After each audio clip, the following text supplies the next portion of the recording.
साहब आता और अमित शाह आता, भ्रष्टाचार हो रहा है, परिवार सरकार हो रहा है, कालेश्वरम एटीएम हो रहा है, अभी तक एक्शन नहीं ले रहा है बोल के कांग्रेस प्रचार कर रहा है। बीआरएस बीजेपी एक ही है बोल रहा है कांग्रेस। हमारा बीआरएस से कोई दूर दूर का नाता भी नहीं। मैं खुल के कहता हूं, ठोक बजाकर कहता हूं, कविता जी का नाम दिल्ली के शराब घोटाले में है और जांच एजेंसियां जांच कर रही हैं। अगर दिल्ली के उप मुख्यमंत्री को नहीं छोड़ा, दिल्ली के सांसद को नहीं छोड़ा, दिल्ली के मुख्यमंत्री को अगर नोटिस चला गया है तो कविता का दिन भी दूर नहीं रहेगा। पहली बात मैं कहना चाहता हूं। दूसरा, यहां के कालेश्वरम प्रोजेक्ट में मेडीगड्ढा हो या पाकिस्तान हो, जहां पर बांध धंसा है, जो भ्रष्टाचार हुआ है, यहां पर भी जांच होगी और कड़ी कार्रवाई की जाएगी। इनके पाप इनको बहुत महंगे पड़ेंगे। इनका भ्रष्टाचार इनको जेल की सलाखों तक लेकर जाएगा। आज मैं आपकी प्रेस कॉन्फ्रेंस में कहकर जा रहा हूं। सर, अनेरी रिपब्लिक टीवी से, जैसे कि आपने छत्तीसगढ़ महादेव बेटिंग स्कैम के बारे में मेंशन किया, रिपब्लिक टीवी ने ही इस स्टिंग ऑपरेशन को एक्सपोज किया था। लेकिन अब ऐसे सामने आ रहा है कि जो मेन अक्यूज के जो अंकल है, उन्होंने ये रिवील किया है कि Chhattisgarh government was demanding money, और साथ ही साथ भूपेश बघेल का ये स्टेटमेंट है कि there is a way and they are trying to tarnish his image because of the elections and there is nothing of that sort is what Bhupesh Baghel says. Bhupesh Baghel ji की इज्जत और नाम तो तार-तार पहले ही हो चुका था। जब शराब घोटाला छत्तीसगढ़ का 5,000 करोड़ का सामने आया हो, कोयला घोटाला सामने आया हो, तो इसमें उनके अधिकारियों के नाम और उनके लिंक साफ नजर आए। अब महादेव ऐप के माध्यम से 508 करोड़ तो एक आंकड़ा भी आया है। अभी ना जाने कितने करोड़ों की और अगली डिटेल आएगी। भूपेश बघेल की सरकार में चर्चित था, घोटाला करो भूपे करो। और मैं कह रहा हूं आपको, मैं आपके चैनल को, रिपब्लिक को बधाई देता हूं। आपने स्टिंग करके सच्चाई को सामने लाए हैं। बाकी भी अगर करेंगे तो सच्चाई सामने आएगी।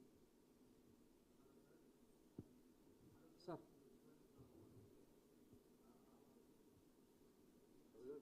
हेलो, या you can ask, I mean I can hear you. Sir, here. This Medigada barrage incident is just one component of the entire Kaleshwaram project. Do you think there is a need to assess maybe the other components or the other barrages for any engineering defects? Because so far they only tested and checked the Medigada barrage. I think you raised a very valid question. If you look at the National Dam Safety Authority, they have given their report.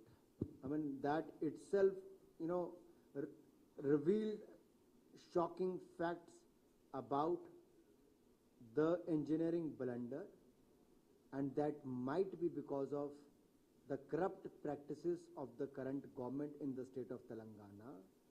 And you rightly mentioned that other aspects must be looked into, but at the same time, what holds the water is the dam. And if that is going down, that clearly shows it's not safe. That clearly shows the blunder has happened.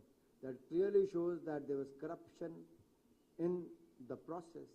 Now all we have to see is that who are involved, what kind of money has been siphoned off, what are the other safety blunders or the engineering blunders happened in the process.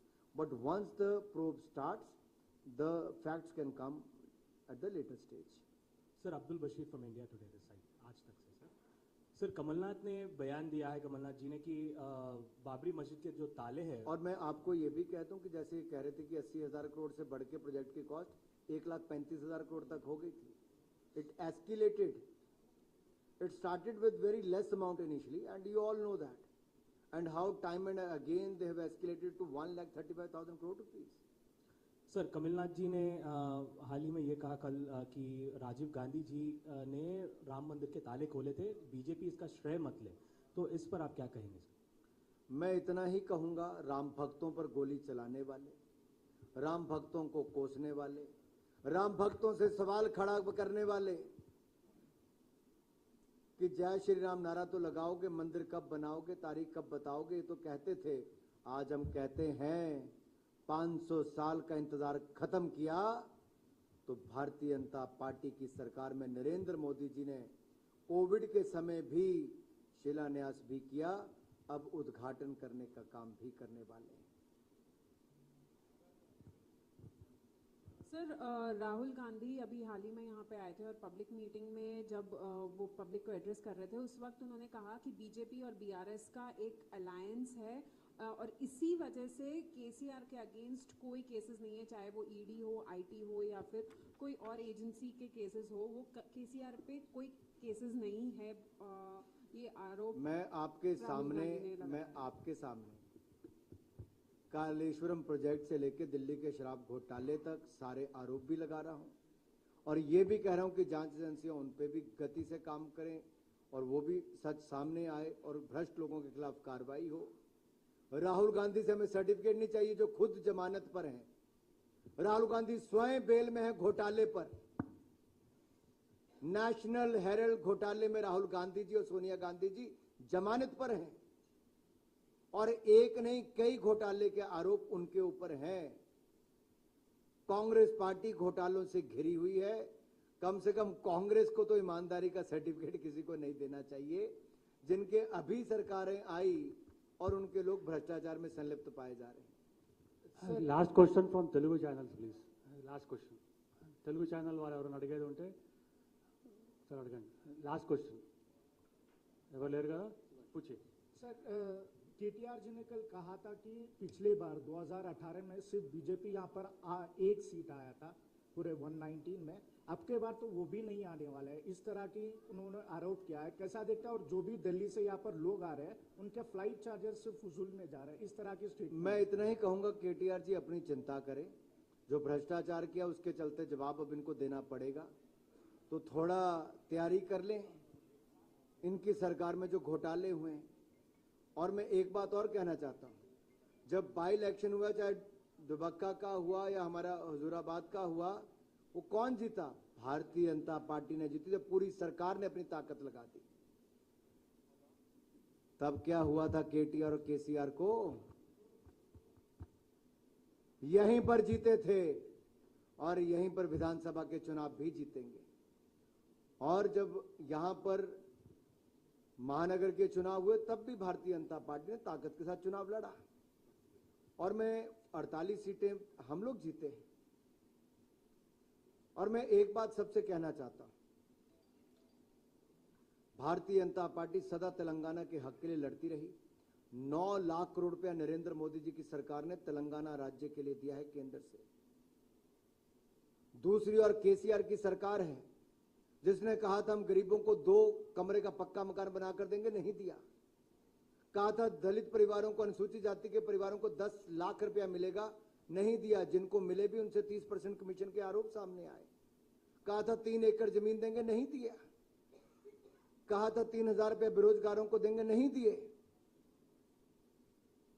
अरे एक नहीं, मैं अनेक बातें ऐसे बता सकता हूं और मेरी खुली चुनौती केसीआर, केटीआर और उनके पूरे खानदान को है कि आप अपने 2 पुराने जो चुनाव के वायदे थे, इलेक्शन मैनिफेस्टो, हिम्मत है तो केसीआर जी सामने आइए और उस मैनिफेस्टो पर चर्चा कीजिए कि आपने कितने वायदे पूरे किए।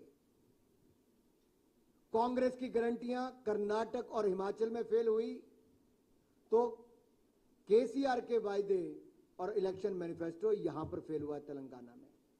भ्रष्टाचार के नए आयाम अगर छत्तीसगढ़ और राजस्थान में हुए तो कांग्रेस ने जो देश में सरकार चलाई तब भ्रष्टाचार किया और अब राजस्थान छत्तीसगढ़ में किया है। विदेशी पैसे से चुनाव